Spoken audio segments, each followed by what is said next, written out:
All right, thanks everyone for joining us today for the New York State Health OpenNotes Collaborative meeting. I'm Kate DeRoche. I'm the Executive Director of OpenNotes, and I'm going to just ask the OpenNotes team and then the foundation staff to introduce themselves, and then we'll get right to our speaker. So why don't I just start? I'll just call on the OpenNotes folks so that we don't have that confusion about, no one knows when it's their turn to talk. Deb Wackenheim. Hi, Deb Wackenheim. I'm the Assistant Director of Dissemination at OpenNotes. And I'm going to just call for John Santa, but he may not be on the call yet.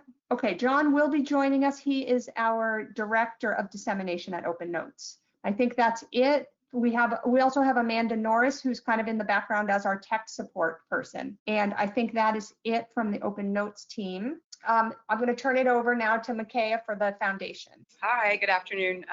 Makaya Salisbury, Consumer Empowerment Program Officer at the New York State Health Foundation. Anyone else, Makaya, from New York?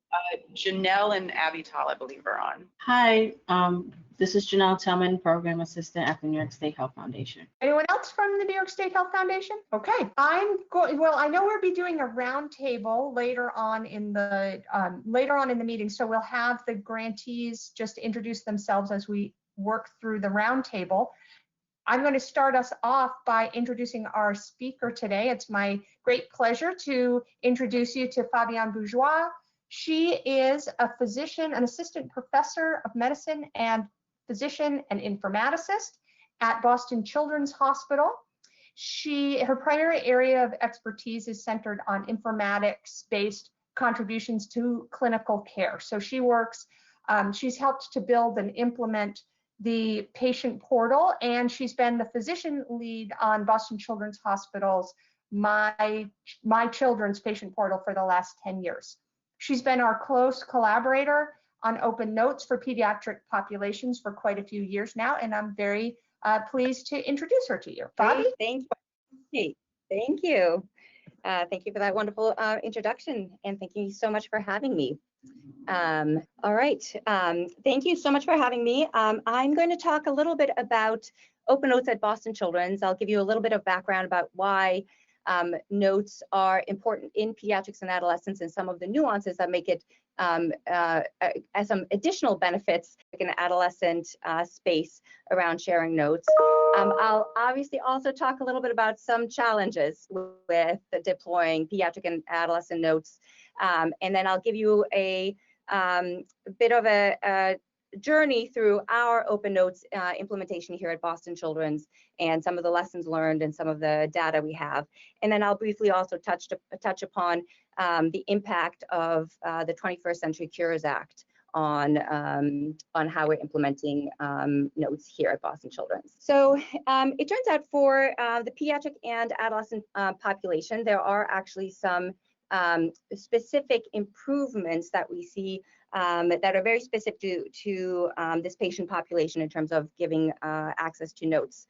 For one thing, it actually assists in patient and family empowerment. We're not just sharing notes with the patient, but we're sharing notes with the entire family. Sometimes we're only sharing notes with the family because the patient obviously is too young to access their own notes. It allows sharing among multiple caregivers. So often there's only one parent who comes to the visit, but the addition of the notes actually helps them provide information to the additional caregivers in the patient's life. And for many of these patients, there are multiple family members who help care for the patient.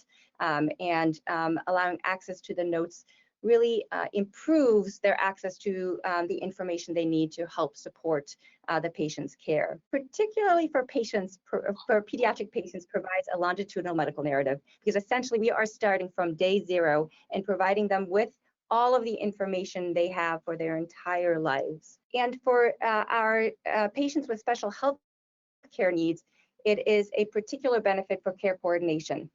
A lot of these patients are seen at multiple different places, not necessarily in one single healthcare institution, and so it helps combat fragmentation of information, incomplete health information, with the family being at the center and at the core of providing the information and collecting all of the information across the different sites. And then also, very importantly, it helps facilitate the transition of care from adolescence to adulthood. The notes help the adolescent start to become an advocate for themselves and help them get more clarity about their diagnosis as they start taking more ownership for their own health care.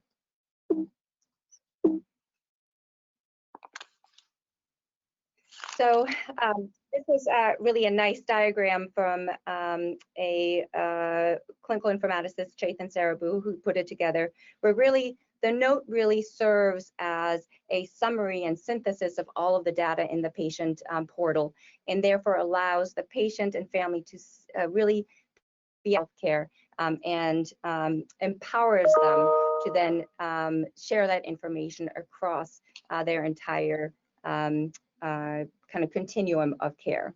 That being said, there are a number of challenges in the pediatric and adolescent population. The fact that not just the patient has access to the information and just that particular, developmental needs of that particular patient population provide some additional challenges. Most notably, and I think what most people are most familiar with, is around adolescent confidentiality. So our pediatric and adolescent population, adolescents in particular, have certain rights around reproductive health, sexually transmitted illnesses, and substance abuse or mental health care, where they can seek care confidentially without necessarily having their parents involved in that care. There is huge variation across states in terms of what exactly that means and what the state legal statutes are around this this particular care. This particular table is not meant really for consumption, but it just is meant to show that there is variation just for reproductive health across every single state. And there's no single consensus in terms of how reproductive health is dealt with across any specific state.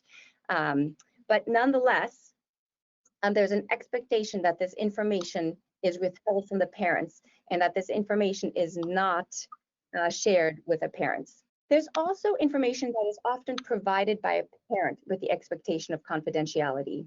And the idea behind some of this is that it either is not shared with the adolescent or with the other parent who is part of the patient's obviously care team. And this can be information that's related to adoption, misattributed paternity, parental substance abuse, domestic violence, maternal prenatal test results, all of which is information that they may not want to share with others, but is pertinent to the care of the adolescent or the pediatric patient. And then finally, one of the thorniest issues that's out there is really the impact on the parent-provider relationship and patient safety when it comes to significant disagreements regarding diagnosis or treatment plan, and where documentation needs to be done in such a way that it does not alienate the parent and impact the therapeutic relationship the provider has with the family. Another area that's also particularly challenging is around suspicion of medical child abuse. So before there's really a definitive suspicion or definitive diagnosis of medical child abuse, that can often be an evolving process, and the documentation around that particular information can be challenging. It's also important to note that many of these can be edge cases, but they are very challenging and can be very explosive areas. So it's really important to have a good plan around how that is managed. And it turns out that most of the legal protections are only afforded for adolescent confidentiality and not necessarily around other privacy or around suspected medical child abuse. So I'll tell you a little bit about what we did at Boston Children's when we deployed OpenNotes. We came into it actually with a great, a pretty inviting provider base, because historically we already had quite a few providers who sent paper copies of visit notes to families. This was, of course, done just on a provider-by-provider basis, on a case-by-case basis, but certainly some providers were already sharing at least paper copies of some of these notes. The notes were, we had a subset of notes that were first actually made available in our portal during our first pilot of our patient portal back in 2000. It was a very small pilot of very select users. We knew exactly who was getting access and what information was being accessed, so could make sure that confidentiality concerns were not going to be part of the picture. And at that time, we did not have the ability to create confidential notes. So unfortunately, we're not able to provide ongoing access to notes during our hospital-wide deployment. I'll give you a little bit of a background on our patient portal, just to provide a little bit of context, and then tell you about our actual deployment of OpenNotes that then occurred in 2014. So we have about 120,000 patients that are linked to patient portal accounts. We have over 30,000 unique user logins every month, so it's a pretty active base. We allow access to portals by parents and guardians for all patients under the age of 18. Patients are allowed to gain access starting at the age of 13, and then medical guardians of adult patients. As long as they have court documentation that they are the court-appointed medical guardians, we allowed continued access once a patient turns 18. We filter confidential information, which is why we allow access for parents and guardians for patients 13 through 17. So we leveraged in 2014 an ambulatory-wide optimization project where we were changing the note types, we were improving the process of how our providers were documenting. And what we did at that point was introduce a confidential note type for every single ambulatory clinic, with the idea that non-confidential notes would not be released to the patient portal. We also retired the process of sending paper copies at that time. We got approval from all of our department chiefs. So the chiefs were the ones who, and actually our CEO and COO were all on board with the plan as well. We got approval from our legal and compliance teams, and then I had a mandatory education for all of our prescribers to just remind them of exactly what confidential visits were, or what information constituted confidential information for our patients and families. And then we offered some general guidance for confidential note creation, and at that time provided two options for creating notes, which we completely left up to the individual clinics or providers to choose what they were going to do. And this included creating a single confidential note. So if there was any information that was confidential, the note would be marked as confidential. Or they could create two notes, so split notes, with confidential notes being in one note and non-confidential notes, non-confidential information being in another note that could still be provided to the patients and families. There are obviously pros and cons to both of these approaches. The pros of a single confidential note is of course that all information is restricted and you limit any risk of disclosure.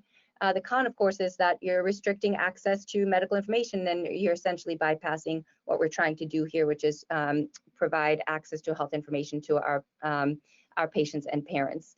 The split notes, the pros really was around allowing continued access to a much needed medical information, and it restricts access to confidential information. Of course, the cons are that there is still a risk of inadvertent disclosure.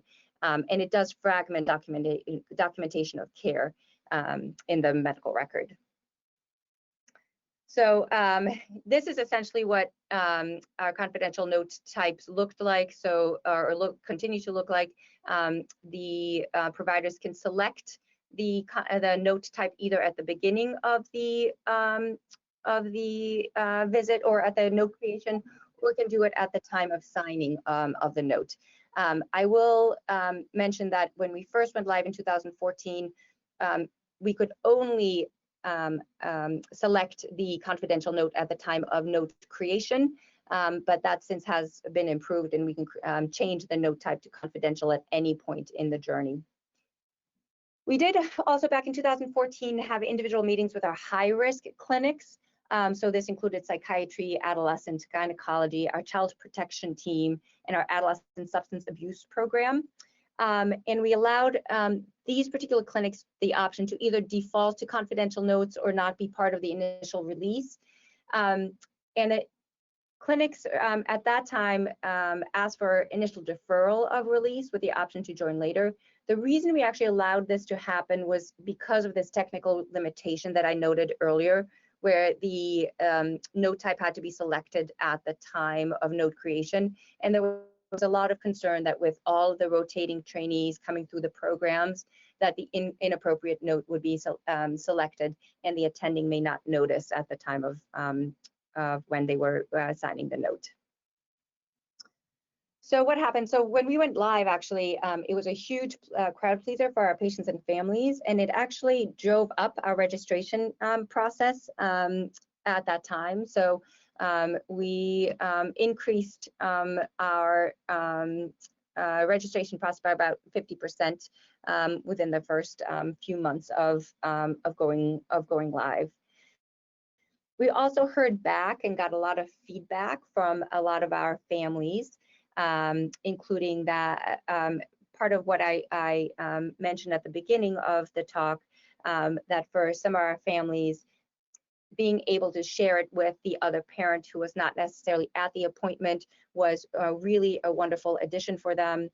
They also noted that sometimes being at the visit and having just everything provided to them verbally could be very overwhelming, and they would have difficulty necessarily absorbing all of the information at that time. And the note allowed for a moment for people to really digest that information in their own time and be able to reference the information again over time. And then it also allowed patients to be reassured that there was a natural alignment between what they were thinking was going on and that they really felt like they were being heard, and that their symptoms and everything that brought them there was really being properly captured. So we looked actually a couple of years ago, we started looking into really why were then our providers selecting notes as confidential.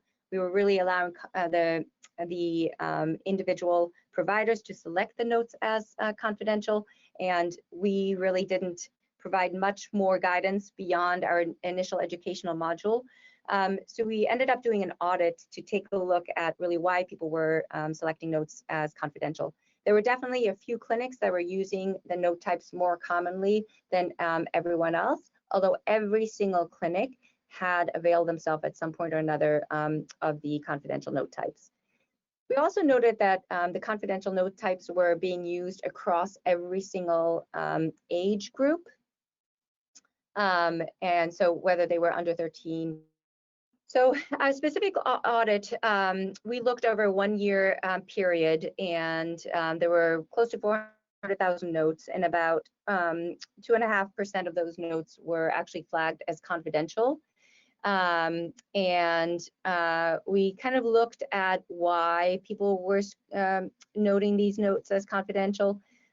Almost 60% of them had actual sensitive information, so information that shouldn't be shared with either the adolescent or the parent or another parent who was not part of the visit.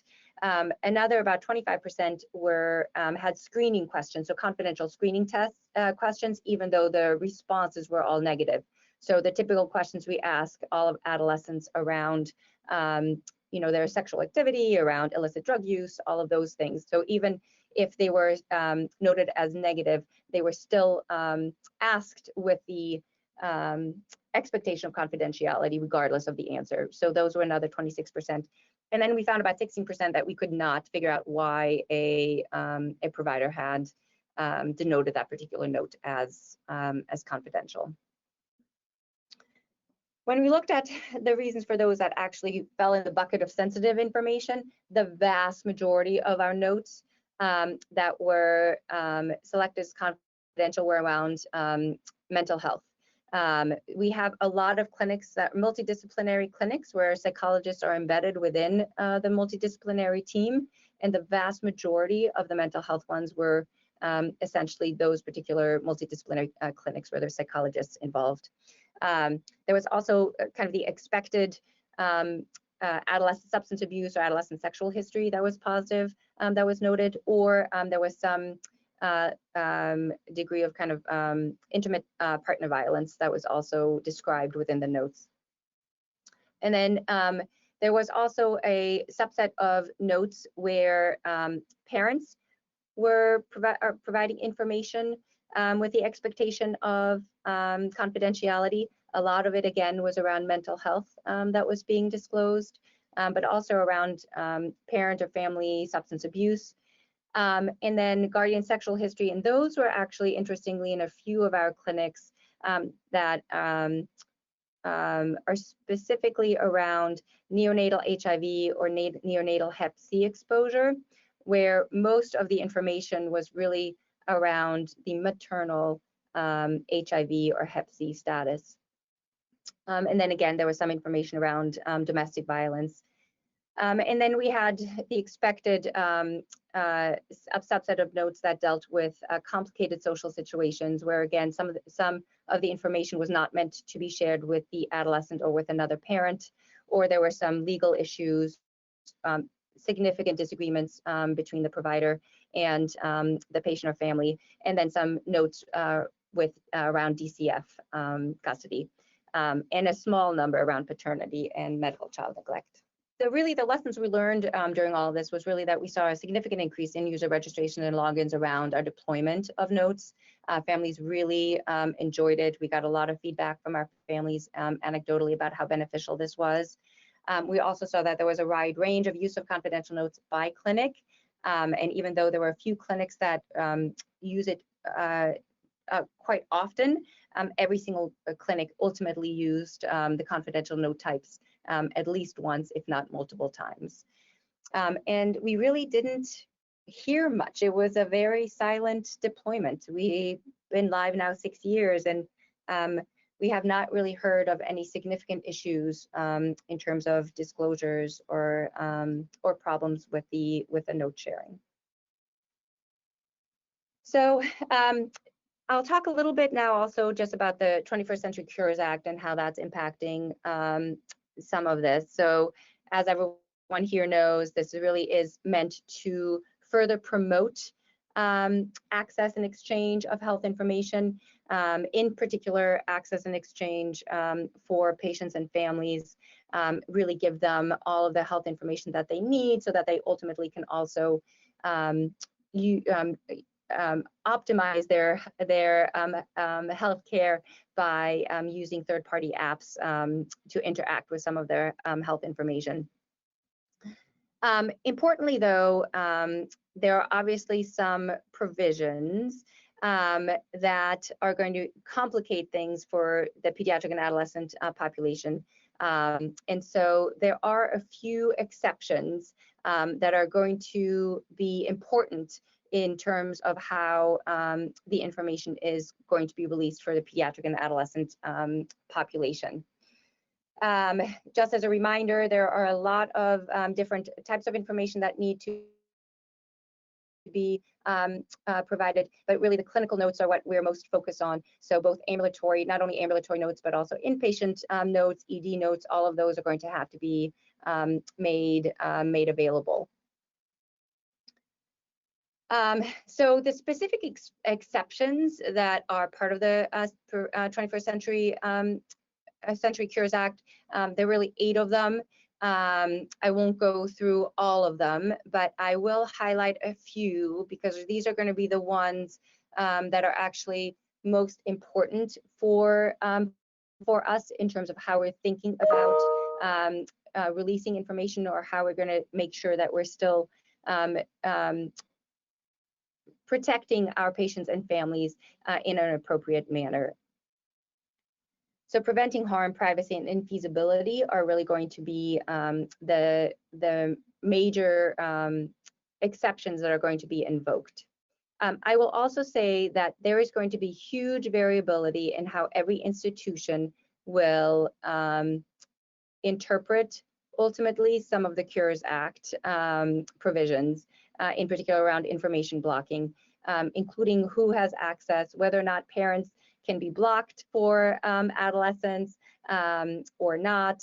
And we've heard everything from all of our colleagues at other pediatric institutions. We've heard of a huge variety in terms of how people are really looking at this. But I will start with saying that what the Cures Act repeatedly says is that applicable federal, state, or tribal law will, if there are exceptions due to that already exist, that these will not constitute information blocking. So essentially what they're saying is that anything that's required by law refers specifically to interference with access, exchange, or use of EHI that are explicitly required by state or federal law. So that really means that all of the adolescent confidentiality statutes remain in place and supersede anything around the Cures Act. And they are very specific about this and repeat this in all of their, in multiple places within the Cures Act and within the responses to the Cures Act. So in terms of the specific exceptions that we are looking at, the privacy exception is really around where an individual may choose to provide information, but the individual may ask that information is withheld. And this is, again, important for those instances where a parent may provide information with the expectation of privacy. So again, around adoption, around misattributed paternity, around domestic violence. Well, actually, domestic violence actually goes under preventing harm. But anyway, around any of those sorts of things, that information can still be withheld and would not be considered information blocking if that exception is invoked. Preventing harm. What's interesting with the preventing harm is that they are very, very specific that it's meant to only be around physical harm and not psychological harm. So most of the preventing harm is really going to be more around clear expectations the provider has that either releasing that information may lead to harm against the person or that person harming. So again, around domestic violence or around particularly vulnerable patients where there is some suspicion that it may lead to some physical harm to themselves. In terms of the infeasibility, and this is again going to be one that's going to be very much invoked, is around essentially the technical infeasibility for some of this, where most EHR vendors are simply not optimized to allow granular segmentation of information for the pediatric and adolescent population. So in a lot of this, the segmentation part where you're not able to segment certain information out of a note, or you can't release individual labs, but have to filter out an entire lab type. A lot of that is going to fall under infeasibility depending on the technical abilities of various vendors or how this has been implemented within institutions. And then importantly, right, there's always the content and manner exception, where for some of this, for instance, where parts of notes can be redacted and provided to patients and families in an alternative manner, that's really where the content and manner exception will be invoked by various institutions. So really our strategy is going to be very similar to what we've done. And historically, we have given access to all ambulatory, and we were in the process of working on how we were going to work on our inpatient and ED notes. So we will be making all of those available as well. We'll create confidential note types for each type of those inpatient notes and start making those available. I will say again, in terms of special considerations, the confidential notes will be filtered And then I just want to point out that some of what's interesting in the pediatric and adolescent world is that when a patient passes away, the access to that patient's record is not discontinued for the most part, and so there should be considerations around death notes, which for us, for instance, is part of a discharge summary. So those are going to be handled in a specific way. We'll do something similar for ED notes. And then we are going back to all of our adolescent GYN, adolescent substance abuse and psychiatry colleagues and to those clinics, and we will be no longer allowing them to be all filtered. They will again have to select on an individual basis whether a note is appropriate for release or not. And then procedure notes, again, we'll make all of those available as well, except for some select GYN procedure notes that should be made confidential, which will again be decided upon on an individual patient by patient basis. Importantly, a lot of what we've discussed with our legal team is that essentially notes that were created before our go live date will not be released because we're not able to identify certain confidential information versus not, and we'll invoke the content and manner exception for those particular notes and ask that that information is provided in a different manner. And that's really all I have, and I'm happy to answer any questions. So it looks like there is a question in the chat, Fabienne, asking what EMR you use at Boston. Oh, well, John answered. Asking what EMR you use at Boston Children's, if you want to address that as well. So we're a hybrid shop, it turns out. So we have Epic for our billing and registration system, and we have Cerner for our electronic health record system. So our patient portal is actually a mix and match version of the various components of both Epic and of Cerner. So if there are other questions, people should feel free to speak up or type something in the chat box. All right, Or, well, yeah, go ahead. maybe we should think about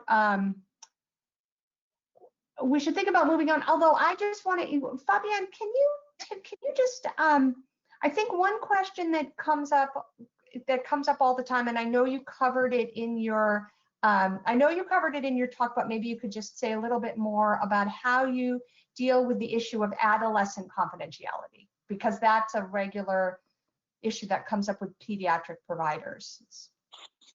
Sure, you mean in terms of labs and everything, or the notes? Yeah, sort of how do you handle that? So for adolescent confidentiality, we have, in terms of labs, we filter out confidential labs. So labs specifically on STI, HIV, tox results, all of those reproductive health, so pregnancy, et cetera, all filtered out.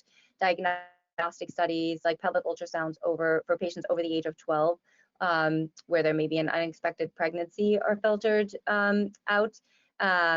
So we do a lot of filtering. We filter out specific appointment types. So if it's a confidential appointment, so for a depot shot or for some other confidential visit, those visit types only go to the adolescent. And then in terms of the notes again, we have different clinics that do different things. But as I described, we have our providers that take care of adolescents will either, if it's a purely confidential visit, they will mark that note as confidential. And then depending on the clinic or the provider, some clinics have decided to essentially split notes and will create two note types, where there's one note type with just the confidential information. And that's in particular in our primary care clinic. That actually, our primary care clinic sees more adolescents than our adolescent clinic, but they chose to go live nonetheless. And they will create two note types to allow some information to still go through for the parent and the patient. Thank you. Fabienne, I know you said obviously different health systems are interpreting the federal rules differently, but I am curious in terms of releasing historical notes, if it seems like most of them are doing what Boston Children's is doing, or? Correct. Yeah, I think most places will not. I think the risk is too high because you're just not able to to take out confidential information from there. Yeah. So, All right. So Fabienne's email is there. Thank you for sharing that, Fabienne. And so if anyone has questions after today, feel free to reach out. We appreciate your time. This was great. Thank you so much. Can I just make a comment? Oh, yes, of course. Yeah, this is John Santa. Well, Fabienne and to our listeners, your slide on the % of notes hidden and why they were hidden is really terrific. And I think really, puts some data around the issue of hiding, at least when it comes to children. And I would urge our listeners to remember that slide and keep that slide. Because I think there will be a debate about historical notes, and you can kind of see in that slide what the risk is, and what kind of information could be out there, and weigh it.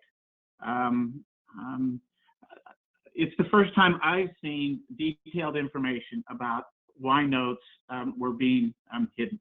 So thank you so much for that one slide. of course, my pleasure. Okay, so now we're going to move on to the roundtable. Let me just pull the agenda back up. Hope everyone can see that. So I sent this a week ago, so hopefully everyone saw that we are going to be doing a roundtable as usual. Hopefully there's one person for each site to give you a report. I'll just quickly run through, introduce the team members who are in attendance. Where are you in the implementation process? Do you plan to implement sharing mental health and/or pediatric and/or adolescent notes? Talking a little bit about outreach you have done to patients to inform them about OpenNotes. Have there been any technical issues you've had to work on? Any feedback from staff or patients already about access to notes? Or do you have plans to gather feedback? And anything that your site is doing to prepare for the upcoming federal rules that we just heard Fabienne talk a little bit about. So I thought it would be great if either everyone can turn on your cameras, or at least those when you're sharing, if that team could turn your cameras on. And then people should feel free to ask questions of each other, either in the chat box or just speaking out loud. So just going in alphabetical order of the sites, we will start with Bronx Care. Hello, everyone. Good afternoon. I'm Dr. Bupaturi. I'm from Bronx Care Hospital. So I'm the team member from our site that's going to represent today. As I said again, my name is Anisha Bupaturi. I'm a primary care physician. And where we are in the implementation process is we started implementing and we launched the OpenNotes at the primary care provider site. This was in the first week of September, and so far it's been successful. And for outreach, we've been trying to do, we had flyers in the patient waiting areas, and also we have certain patient committees, patient experience committees, where we go monthly, keep announcing, and I've done a couple of surveys within the patients during the patient committees whenever they meet to hear how they feel about OpenNotes. So far, they've been very excited. They want to know, they want to see the notes and understand more about themselves and improve the relationship between patients and the physicians. And also, my personal experience, whoever patients that I'm seeing, I try to release the note while they're sitting as much as possible. If time permits, I do it there and then, so that I can ask them, help them navigate through their portal and see how they feel. So I had a couple of patients who were very excited to see what's happening, and they felt they were more in charge of their health and now more so ever. And that's about it. So far, we did not have any technical issues after we started releasing the note. The only technical issue that we had to really fight and be a challenge on was how to release the note itself into the portal. And since we are over it now, no more technical issues so far. And for now, staff feel that it's taking a little bit extra time, or maybe it's like 2-3 extra clicks, and to just let the patient acknowledge that they have a note released. It's just taking a little bit time, but I think this will happen in the beginning of any new change within the system. So hopefully down the lane, this should get better. And I think that's it from my side. Anyone has any questions? And you have an Allscripts platform, correct? Yes, yes. Okay. All Yeah, you're the- Sunrise. Yeah. And what are your plans around, do you have any plans around mental health and or pediatric notes? For now, we're sticking only to the medicine. We had a meeting with a mental health team, but it does not look like they are ready yet, but hopefully in the future, but for now, nothing. But of course, having said that, primary care physician notes itself has substance abuse history and mental health history. But if that is a situation, during the training, I did mention to all the providers just to have a quick chat with the patient, and it's up to them. And has there been any conversation at your site about the federal rules? Well, not yet. I haven't had a meeting back with them yet. Maybe next Wednesday we have a meeting, hopefully then. For now, I don't have anything on that. Okay. Are there any questions or comments from anyone? All right, care for the home, thank you. Thank you. We'll move on to care for the homeless. Sure. Hi, this is Samantha Sodden. I have a few team members on the call as well. We have Ethan Bernhardt, Kathy Sharp, and Isabel O'Dean. I'll go through the questions here. Where are we in the implementation process? We implemented at the beginning of August. It had been pushed out from April due to COVID. So we have been live on OpenNotes for about 2 months now. We use ECW. We did release our pediatric and adolescent notes, but we have not done mental health notes as of yet. The pediatric and adolescent notes are released sort of mostly to the patient and not to the patient proxy. So we did have to go through a process with ECW to set up a proxy portal in order to have that confidentiality in place for our patients. As for thinking about moving forward with mental health, we do have on the docket for the end of this year, like once we've sort of, had this release and realized that's not a huge deal, discussing what else we would like to release so that we can move forward and continue to, build this culture of transparency.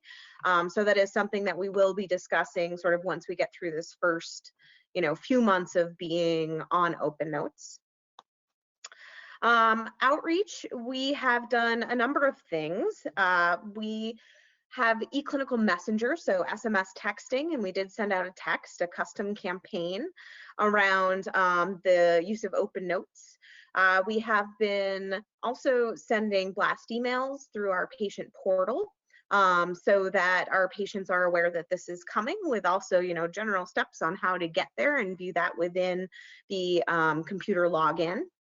And also we are posting on social media, LinkedIn, Twitter, Facebook, just that we are live on OpenNotes and plan to continue to do posts as we have relevant and interesting information about it, just to keep it fresh in their mind. And also we have outreach specialists, Ethan is on the call. He is meant, if we were to be in person, to really be in those practices and helping our patients learn how to use the portal through kiosks that we had set up. But we're sort of looking at how we can do a lot of things remote. So instead of having him in the clinics interacting with multiple people, how else can we get that out, whether it be phone calls or anything along those lines. Sorry, just reading where I am. We also, by the way, do communication with our providers. We've been doing it really frequently since the beginning of our go live, sending out emails, tips and tricks. We also did ask them for feedback. The only feedback we've had is that there's been no feedback, so they're happy with it. They haven't heard anything from their patients. When they've talked about it with patients, there's been no worry. We're interested to see, if this continues and then how we can take that as like, look, it wasn't a big deal to move forward. Technical issues, yes, simply because we're on ECW and it seems as though they're not as prepared as you would think for having something that's active in their system. So there were a few things we had to iron out, a few things that we learned ourselves about what you need to do in order to set things up. We definitely had some issues with the proxy portal. We had tried to reduce what they saw, and it turns out that it was a setting that reduced everybody's view in the patient portal. So, you know, nobody could see anything in the portal when we had set the restrictions. So it was like little things like that. It's just really learning how and what buttons we're supposed to be clicking to set this up, since really trainings and directions aren't huge in the ECW environment right now. Feedback, I did mention our providers, you know, what we're doing to get feedback from our providers, but also our patients. We've been underway originally for one of our metrics and our goals for the grant. We were going to do focus groups and collect information and try to track changes over time with the same questions and the same people by educating them through OpenNotes and what's available. But again, with COVID, we've had to change that. So population health team has been doing outreach to a select number of patients per site. Our family sites are the ones that are live right now, so that we can sort of get a baseline of how they feel about having access to their notes, if they have accessed it, if they feel as though they may in the future, so that then we can go back hopefully to the same group of people and see if their ideas have changed after they've gone and sort of started to look at their notes and are educated about what's available to them in the patient portal. With our population, that's often difficult because we work with homeless, so often they are not in one practice for an extended period of time. So we are offering some incentives in hopes that they will come back. But, you know, we'll figure it out. And then lastly, the federal rules on transparency, I'd have to throw that over to Isabel, because I really have been focused on OpenNotes and not necessarily their compliance with other programs. And she's on mute. So let's just say we're thinking about it.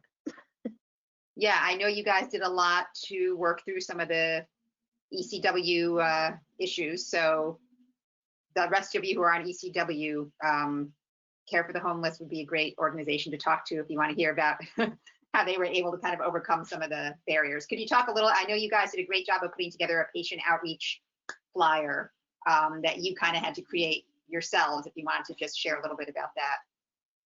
Yeah, we created a double-sided flyer that is laminated and hung in each of our waiting rooms at the sites, as well as available for patients for us to hand out and tell them about OpenNotes and the initiative and have available for them to take. It basically talks about what the initiative is, what OpenNotes does, and how they can navigate. It has screenshots of how they can navigate to get to their note easily. So it's a bit of a training guide as well for patients so that they don't have to fumble around trying to find their note within the patient portal. Yeah, I thought it was great that you had the navigation in there. And I know you guys had to kind of do the screenshots and stuff yourselves, that it wasn't so easy to get from ECW. So I thought that was a great piece that you guys put together. Yes, thank you. Does anybody have any questions or comments? Okay, thank you very much. Community Health Center of Richmond. Hi, good afternoon. My name is Gracie Ann Roberts Harris. Anthony DiDomenico is our IT manager. He's not on the call today, but he normally is. In terms of implementation, we were set to go live actually yesterday. And then we realized that for some reason, all of the old notes were actually coming up and we didn't understand why. So Anthony spoke to the SAN at ECW today. That problem was fixed. So we're hoping to go live, but only for our OB population come Friday, right? We have about 300 pregnant patients currently. We also have case managers for the prenatal clients. So in terms of outreach, we're only outreaching to the prenatal clients right now. We had hopes to also turn on the feature for our internal medicine population. And then we realized that we have visit types that include both pediatrics and adults. So for instance, we have annual PE, it's not broken out. So that's something that we now need to put into the system, which is easy, but we also need to train our front desk and nursing staff on that before we can also enable those visit types as well. Sorry, in terms of sharing mental health notes, that's not something that we have planned right now. We are still talking about sharing the pediatric notes. And I think more so just being concerned about that adolescent population, of course. But that's something that we hope to learn more about once we turn the feature on. And in terms of the outreach, like I said, we've only outreached to our pregnant clients. And technical issues, we also have ECW, so yeah, they have technical issues, but we have been able to work them out, at least for now. Feedback from our staff or patients, providers, so far, no one is really asking too many questions. The only question we had was how to make a note confidential. We figured that out, and we've trained a few providers, but we do plan to have a step-by-step guide for them. And in terms of the upcoming federal rules, we do know about the Cures Act. We learned about it on the OpenNotes website, and we actually pushed that information out to our senior leaders. We haven't met yet to talk about the next steps, but that will probably happen in the meeting coming in October. Hope I answered all the questions. Any questions for me?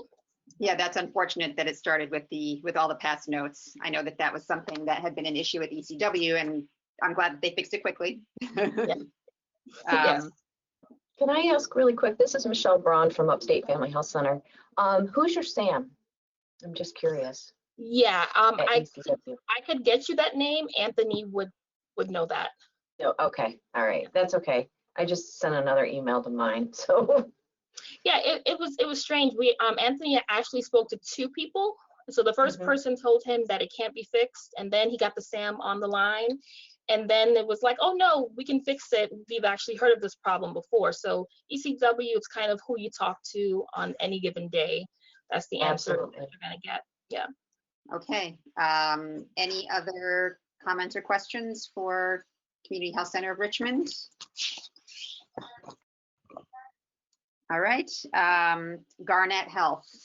Hi, this is Jackie Budakowski. I am a director in IT. I think the only other person I see on the call is Jolie, who works in our marketing department, director of marketing.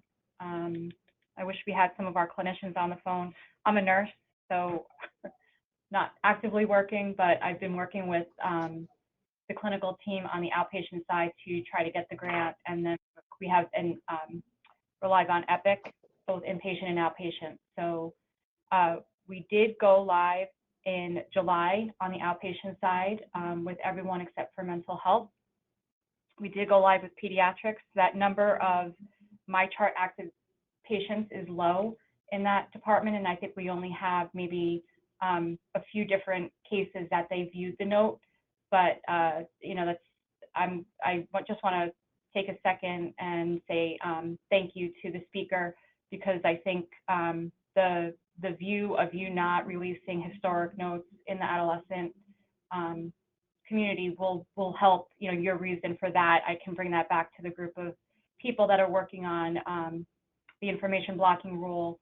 That is going to be helpful for us to kind of take a stance on that. So I just wanted to say thank you for that. So I said we did go live just outpatient. We will be going live planning on November 2nd for inpatient as well, an emergency department based on the information blocking rule.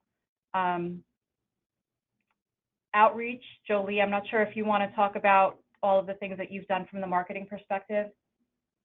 Sure. From an outreach standpoint, we've done email blasts to all of our current MyChart users.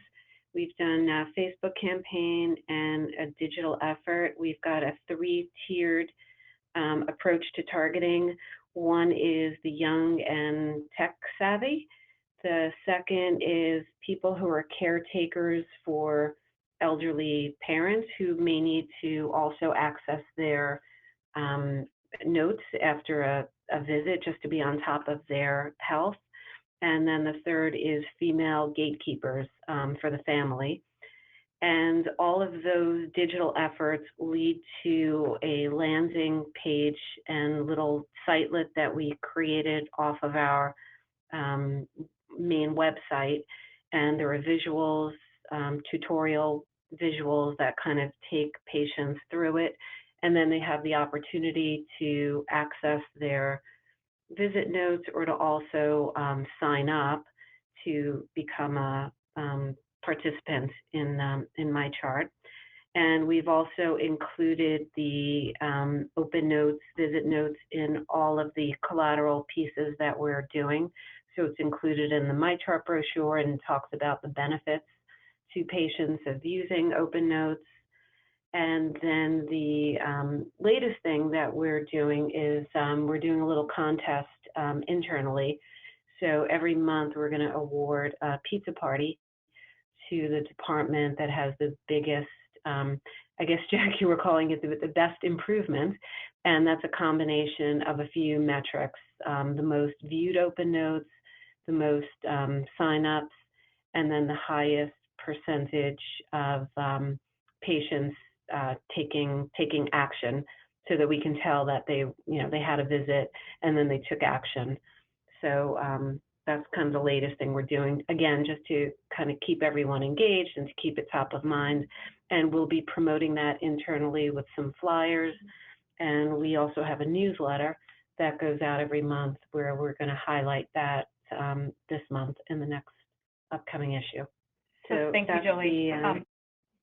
As far as technical issues, we haven't had any yet, but we're at the beginning of this journey. I think the ED and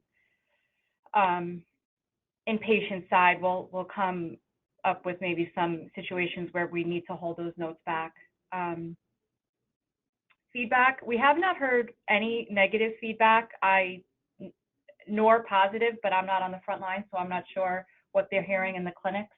I can say that our percentage of MyChart active patients went up a few percentage points since we started this in July, which is great. The percentage shared is 93% of those departments that we went live with. There are some physicians that are crafty and they figured out how to withhold a note. So we've tried to turn that feature off, make it harder for them to do that, but there are still some that are crafty and they're figuring out, so we're chasing them around to try to see how they're doing it. But generally most of the providers are 100% sharing their notes. And then our percentage of patients opening their notes is 13% as of August. So we're going to calculate that on Thursday for the month of September, and we're hoping that this number goes up. And then of course, when we offer pizza, we expect it to rise even further because people love pizza.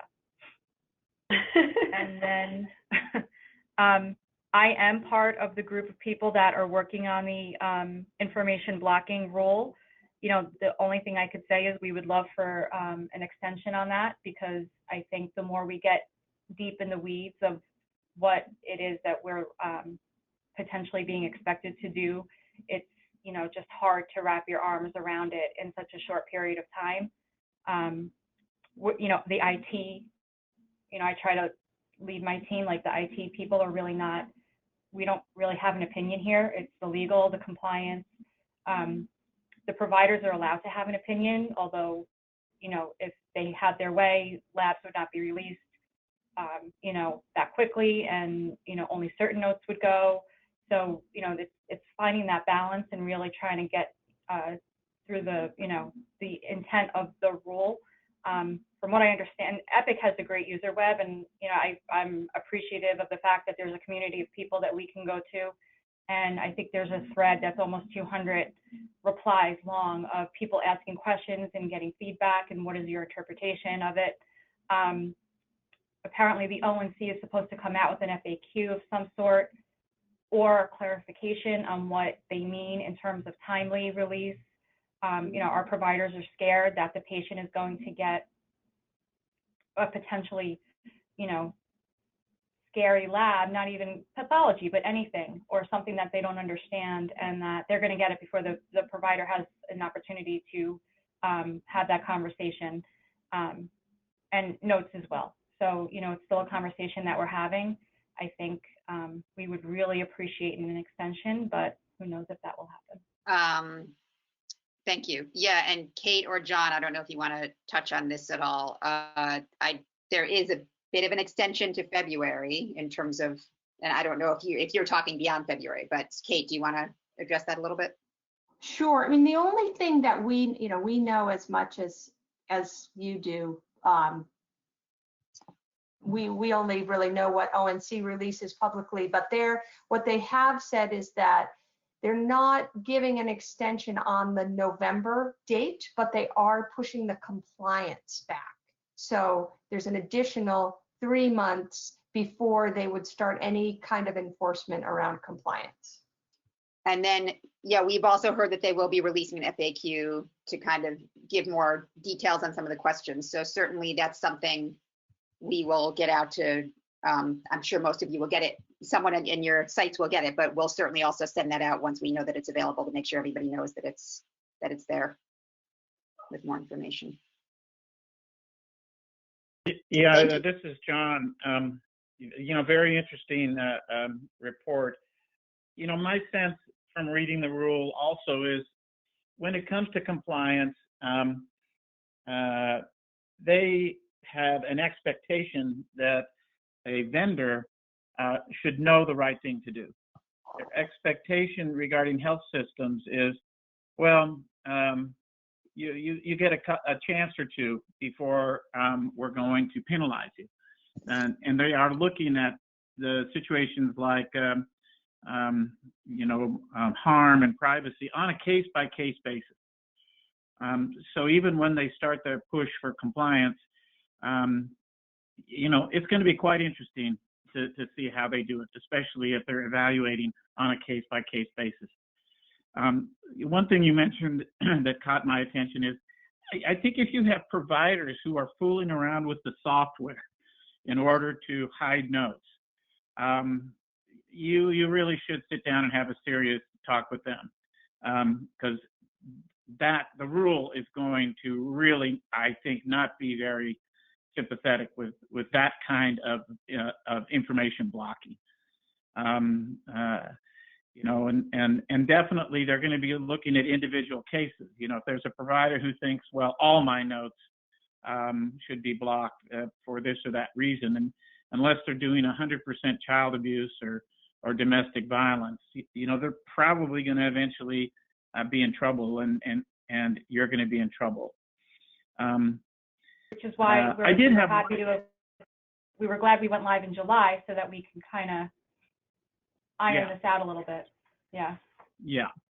I did have one question. I probably didn't hear this, but I think you all mentioned you had 3 digital campaigns that were specifically targeted to individuals.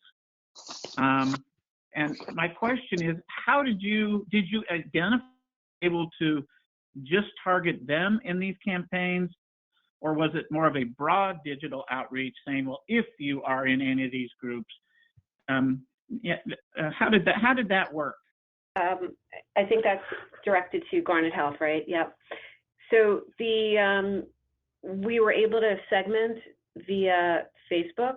So we looked at the younger end of and some of them are, self-sorted things that you can do on any Facebook campaign.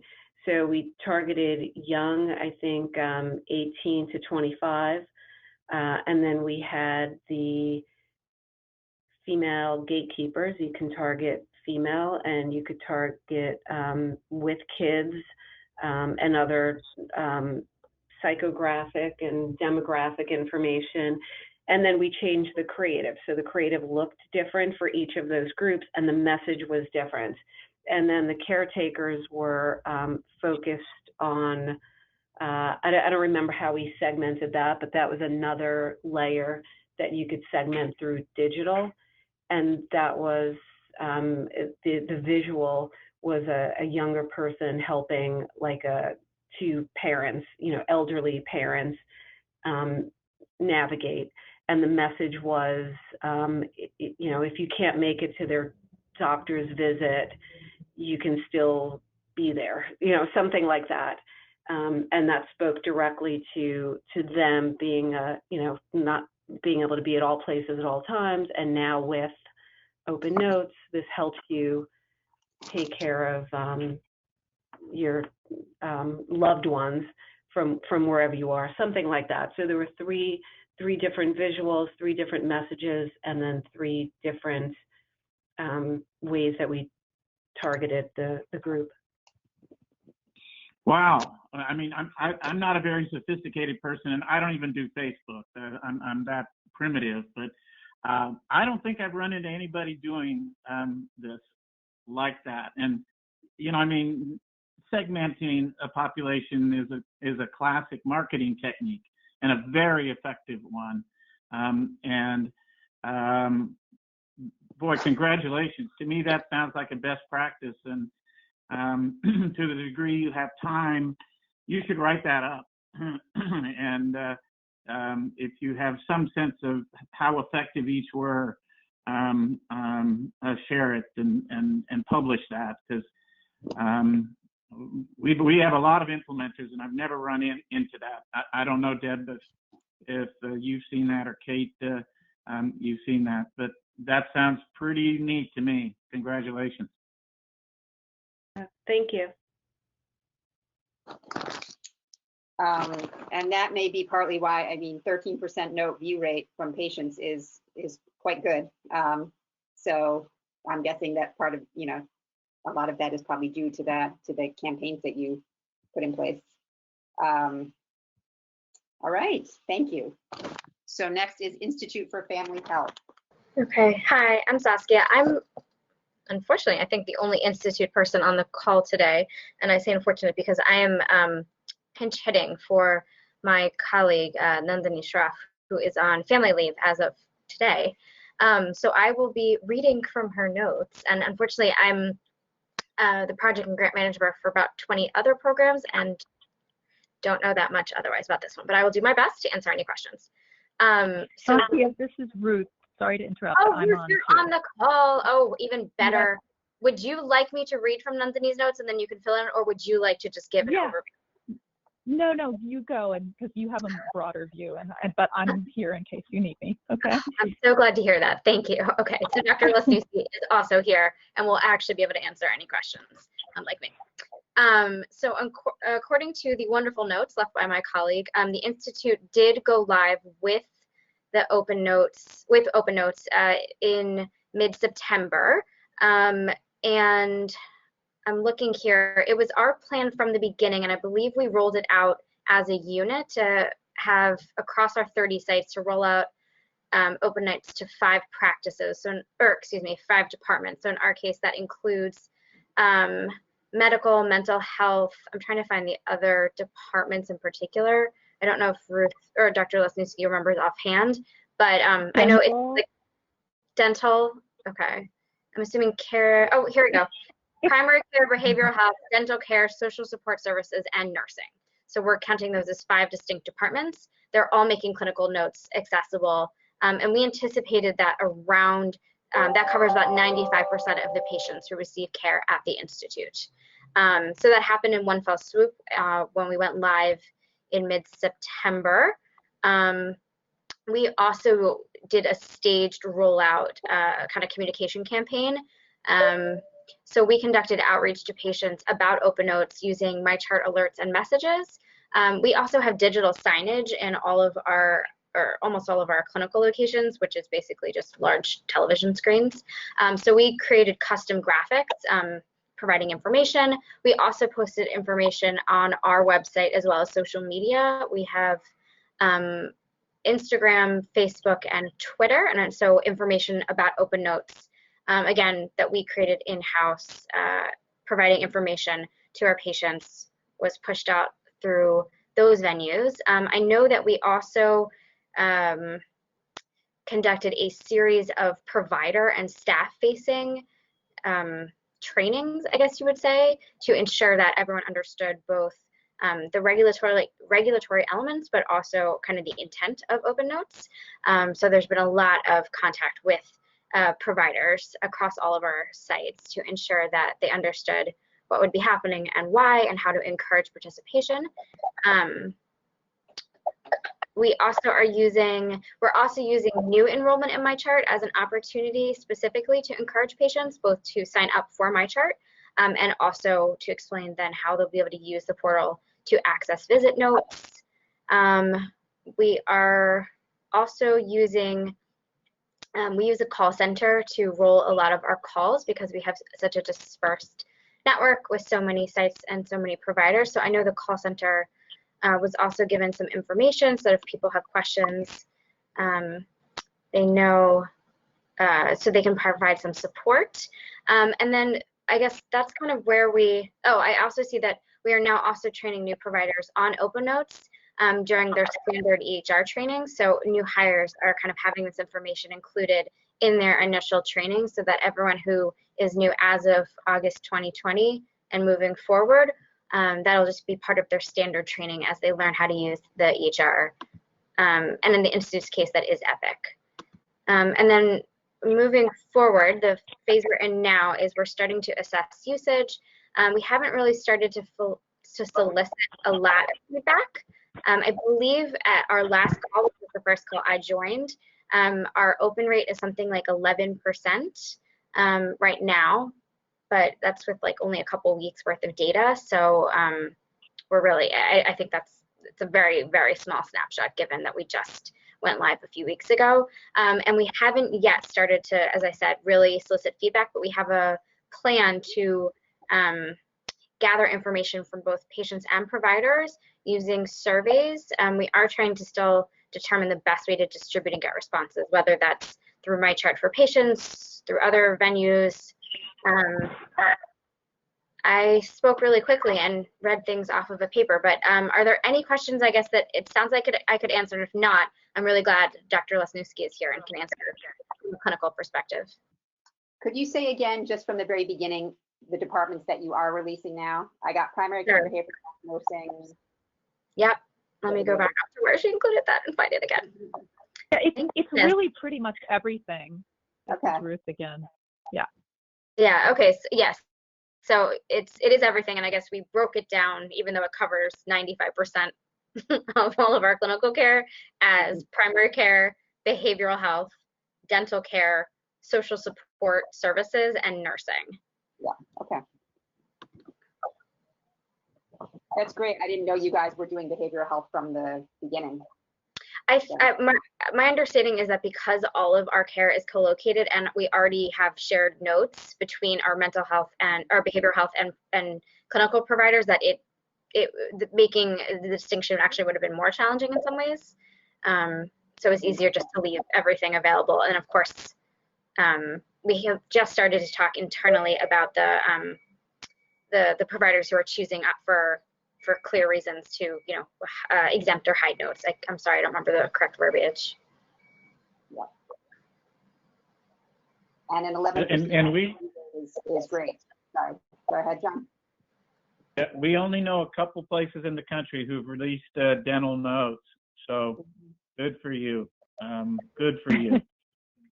Well, it was good timing. We just we used to have two different systems. So dental was running on Dentrix, but we just went live with the dental integration on Epic this past, I want to say April. So it was just really good time to take advantage of now having an integrated system anyway. Dr. Lesniewski, is there anything that you feel like I missed, since again, this is not my baby? I think you did a great job. One thing I would add is the pediatrics issue. So, I can just describe how we handle that at the Institute, how we handle adolescent confidentiality.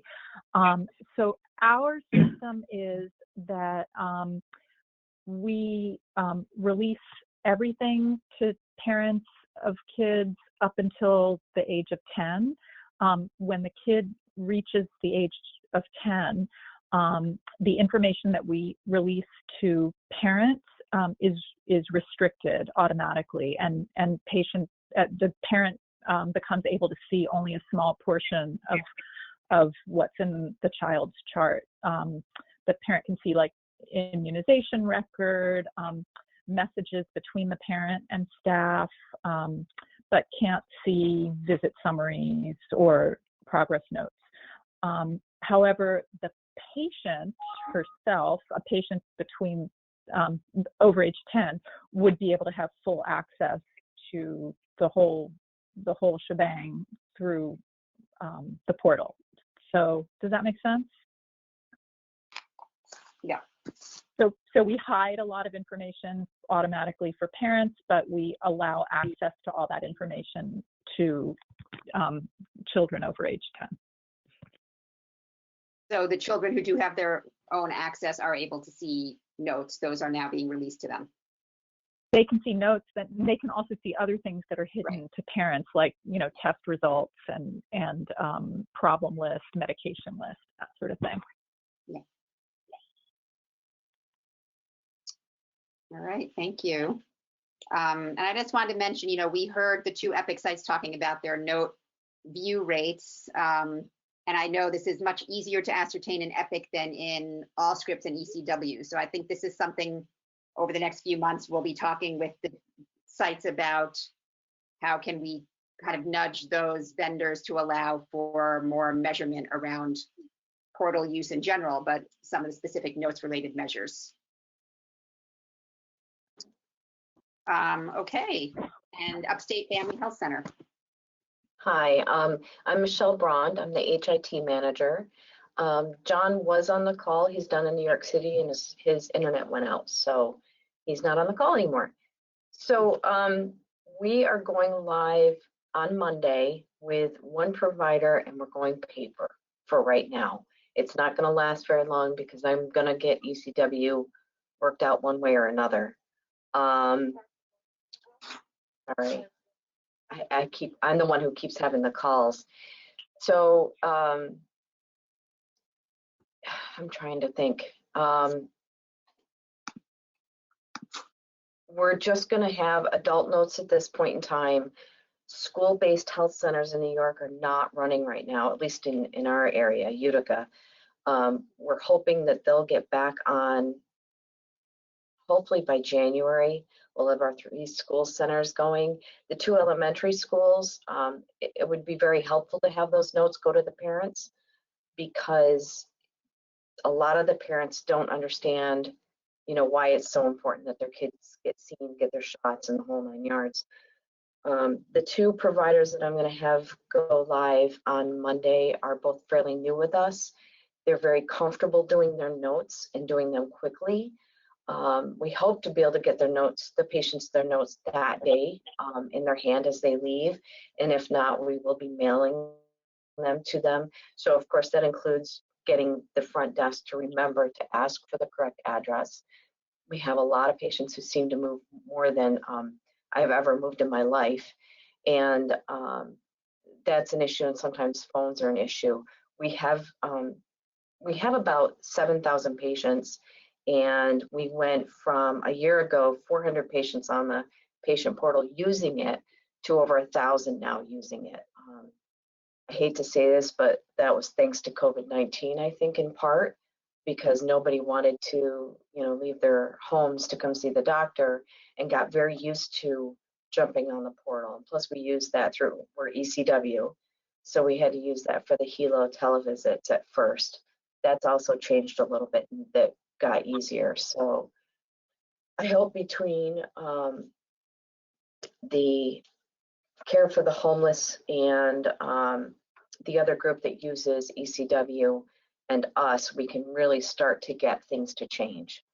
And it's true that you call them and one person knows absolutely nothing about what you're talking about, and the next person you call goes, oh, that's easy, I can fix that in 2 minutes.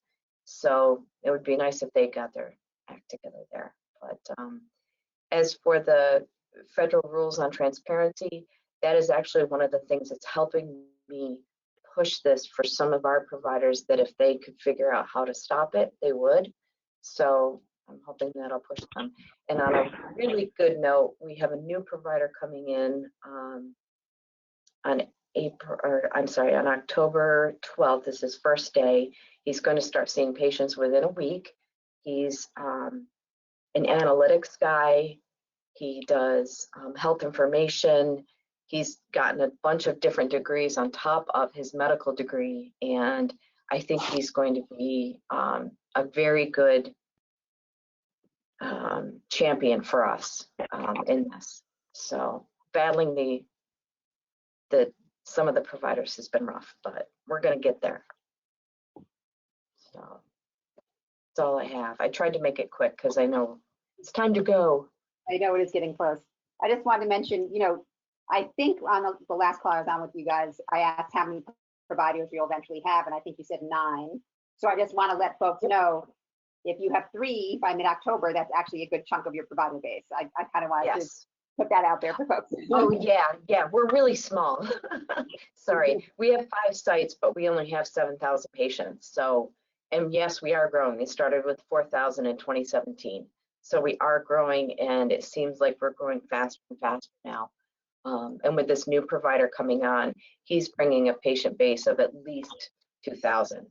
So yeah, it's going to be pretty awesome. It's going to be very awesome.